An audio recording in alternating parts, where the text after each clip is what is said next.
$1 is equal to 250 Pakistani रुपए। पाकिस्तान की currency आखिर क्यों डूब रही है? पाकिस्तान की करेंसी इतनी तेजी से डूब रही है दोस्तों, जिसकी कल्पना खुद पाकिस्तान की सरकार ने कभी न की होगी। न वहां की जनता ने, न वहां की सरकार ने, न दुनिया के इकोनॉमिस्ट ने। बात अगर 1 अगस्त 2022 की करें तो एक अमेरिकी डॉलर के मुकाबले पाकिस्तानी रुपया 240.149 के बराबर हो गया। जी हाँ, ये जानकर आप हैरान तो जरूर हो ही गए होंगे, क्योंकि जहां हम भारतीय हमारे इंडियन रुपए के $1 के मुकाबले 80 रुपए तक पहुंच जाने से परेशान हो रहे हैं, वहीं हमारे ही पड़ोसी मुल्क में तो उनकी करेंसी 3 गुना से ज्यादा गिर चुकी है। जी हाँ, 3 रुपए नहीं गिरी है, 3 गुना से ज्यादा गिर चुकी है पाकिस्तान की करेंसी की वैल्यू अगेंस्ट डॉलर। पाकिस्तान में महंगाई चरम पर है। यहाँ पेट्रोल करीब 249 रुपए 249 रुपीज प्रति लीटर है, तो वही इनका विदेशी मुद्रा भंडार भी लगभग खाली हो चुका है। साफ तौर पर कहा जाए तो पाकिस्तान की आर्थिक स्थिति दिन ब दिन बदतर होती जा रही है। वहीं फिलहाल कहीं से मदद के आसार नजर भी नहीं आ रहे, सिवाय एक के। जी हाँ, और वो है IMF, जिसकी ओर पाकिस्तान इन दिनों टकटकी लगाए देख रहा है। तो दोस्तों, आज के इस वीडियो में हम जानेंगे कि आखिर क्यों पाकिस्तान की करेंसी डूब रही है और वो कौन है जो इसकी डूबती नैया को पार लगा सकता है। पेट्रोल पंपों पर पेट्रोल नहीं है, ATM में कैश नहीं है, आम आदमी महंगाई से परेशान है। आप सोच रहे होंगे कि हम यहाँ श्रीलंका की बात कर रहे हैं, लेकिन ये नजारा श्रीलंका का नहीं बल्कि भारत के ही दूसरे पड़ोसी देश पाकिस्तान का है। जी हाँ, श्रीलंका के बाद अब बारी पाकिस्तान की है। यहाँ के हालातों को देखकर तो फिलहाल कुछ ऐसा ही लग रहा है। आखिर ये देश ऐसी कौन सी गलती करते हैं जिसकी वजह से ये डिफॉल्टर बनने की कगार पर पहुंच जाते हैं? हालांकि श्रीलंका तो डिफॉल्टर बन ही चुका है, वहीं पाकिस्तान भी अब बिल्कुल उसी राह पर है। मीडिया रिपोर्ट्स की माने तो साल 2021 के अगस्त महीने में पाकिस्तानी करेंसी की कीमत $1 के बराबर 155 से 160 रुपए के बीच थी, और देखिए पिछले एक साल में ये 240 से भी ऊपर पहुंच गई है। और अनुमान तो ये लगाए जा रहे हैं कि आने वाले दिनों में एक अमेरिकी डॉलर पाकिस्तानी करेंसी में 250 रुपए को भी पार कर जाएगा। तो दोस्तों, क्या आपको मालूम है कि किसी भी देश की करेंसी में गिरावट की सबसे बड़ी वजह क्या होती है? तो वो है उस देश की खराब इकोनॉमी, जिसे बिगड़ती अर्थव्यवस्था भी कहा जा सकता है। अब सवाल ये उठता है कि आखिर किसी भी देश की अर्थव्यवस्था डगमगाती ही क्यों है? तो आपको बता दें कि इसकी कोई एक वजह नहीं बल्कि कई वजहें होती है, जिसमें से सबसे बड़ी वजह बढ़ती महंगाई भी हो सकती है। वैसे तो इन दिनों महंगाई पूरी दुनिया में है, लेकिन पाकिस्तान के हालात बहुत ही ज्यादा खराब है, क्योंकि यहाँ महंगाई अपने चरम पर है। मीडिया रिपोर्ट्स की माने तो पाकिस्तान में इन दिनों महंगाई दर पिछले 10 सालों के हाईएस्ट लेवल पर है। जुलाई के महीने में यहाँ की महंगाई दर 21.3% पर पहुंच गई थी। इसी महीने में पाकिस्तानी सरकार ने पेट्रोल डीजल के प्राइसेस को बढ़ाने का फैसला किया और पाकिस्तान में पेट्रोल की कीमत 248.74 रुपए प्रति लीटर पहुंच गई। अब आप ही सोचिए भला, इतनी महंगाई में तो आम लोगों का जीना मुहाल हो गया। वहीं किसी भी देश की इकोनॉमी को बनाने और बिगाड़ने में वहां के फॉरेन एक्सचेंज रिजर्व्स का बहुत बड़ा योगदान होता है। पाकिस्तान की बात करें तो यहाँ के विदेशी मुद्रा भंडार में लगातार गिरावट देखने को मिल रही है, जिसके चलते पाकिस्तानी रुपया डॉलर के मुकाबले कमजोर होता जा रहा है।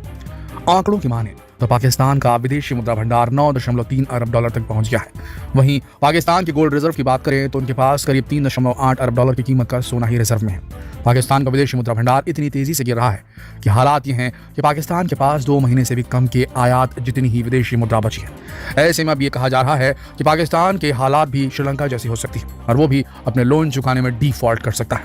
अब यहाँ पाकिस्तान के लोन यानी कर्ज की बात करना भी बेहद जरूरी है, लेकिन उससे पहले आपको बता दें कि अपना विदेशी मुद्रा भंडार बचाने के लिए हाल ही में पाकिस्तान ने फोन, शैम्पू, पास्ता, कार, सूखे मेवे, मांस, फल, फर्नीचर, घरेलू उपकरण, हथियार, मेकअप, सिगरेट समेत करीब 38 सामानों के आयात पर बैन लगा दिया है। अब बात पाकिस्तान के कर्ज की, तो आपको बता दें कि किसी भी देश की बिगड़ती अर्थव्यवस्था का एक बहुत बड़ा कारण उस देश का कर्ज भी होता है, क्योंकि वो कर्ज ही होता है जो उस देश को धीरे धीरे कर्ज के बोझ तले दबाता ही जाता है। ऐसा ही श्रीलंका के साथ भी हुआ, और देखकर तो लग रहा है कि अगर वक्त रहते पाकिस्तान ने भी अपनी स्थिति ठीक नहीं की तो आने वाले दिन उसके लिए भी अच्छे नहीं होंगे। आपको पता है, पाकिस्तानी सरकार अपने रेवेन्यू का 40% हिस्सा कर्ज के ब्याज को चुकाने में ही खर्च कर देती है।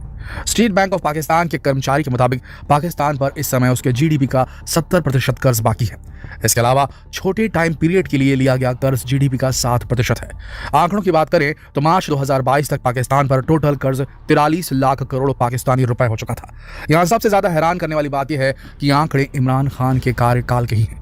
आपके लिए ये जानना भी जरूरी है कि इमरान खान ने अपने करीब 3 साल के कार्यकाल के दौरान 18 लाख करोड़ रुपए का कर्ज लिया, जिसे अभी तक चुकाया नहीं जा सका है। अगर आप इस कर्ज के आंकड़े को दूसरे नजरिए से देखते हैं तो आपको मालूम पड़ेगा कि पाकिस्तान के पूर्व प्रधानमंत्री इमरान खान ने अपनी जनता पर रोज का 1400 करोड़ रुपए का कर्ज डाल दिया है। अब जब बात कर्ज की हो ही गई हो तो अब चलते हैं पाकिस्तान को मिलने वाली मदद की तरफ, वो मदद जिसकी तरफ उम्मीद भरी निगाहों से पाकिस्तान पिछले कई महीनों से देख रहा है। हम यह बात कर रहे हैं इंटरनेशनल मॉनेटरी फंड यानी कि IMF की।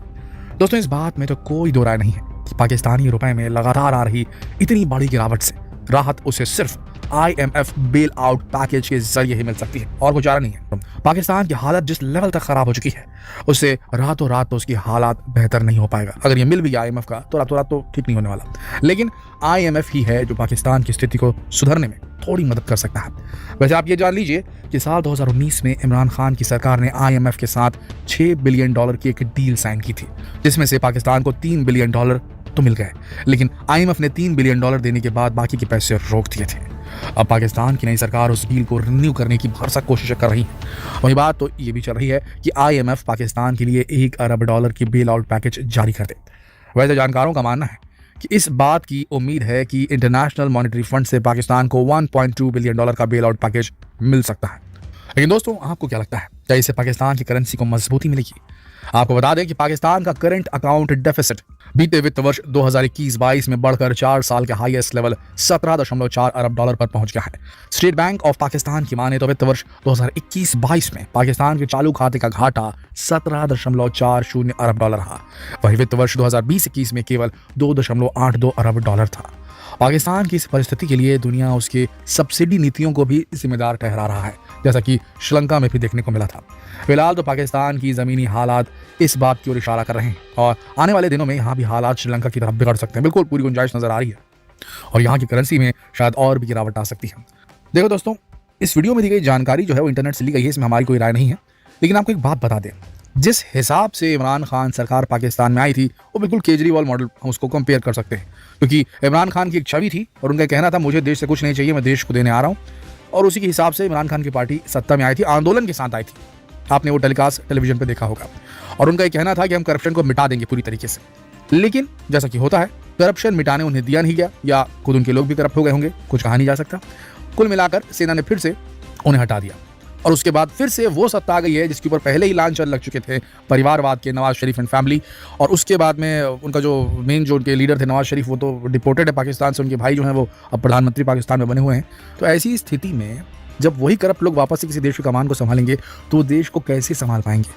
नजर ये आ रहा है दोस्तों कि पाकिस्तान की जनता के साथ में दगा होता रहेगा, धोखा होता रहेगा, उनके रिसोर्सेज को सही से इस्तेमाल नहीं किया जाएगा, सिर्फ लूट मचेगी और कुल मिला के पाकिस्तान पूरी तरीके से श्रीलंका की तरह ढप होने वाला है। ऐसे पूरे अंदेशे आ रहे हैं नजर।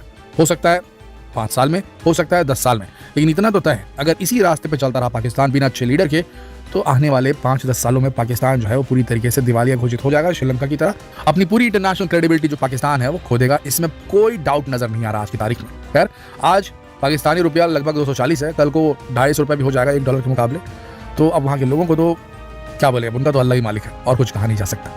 जितना हो सके इस खबर को शेयर करें फेसबुक पर, व्हाट्सएप पर, यूट्यूब पर, ताकि पड़ोस के देश में क्या हो रहा है इसकी जानकारी हर भारतीय तक पहुंच सके। कल फिर मिलते हैं एक और दिलचस्प वीडियो में, तब तक के लिए आप सबका इस वीडियो के अंत तक बने रहने के लिए दिल से धन्यवाद।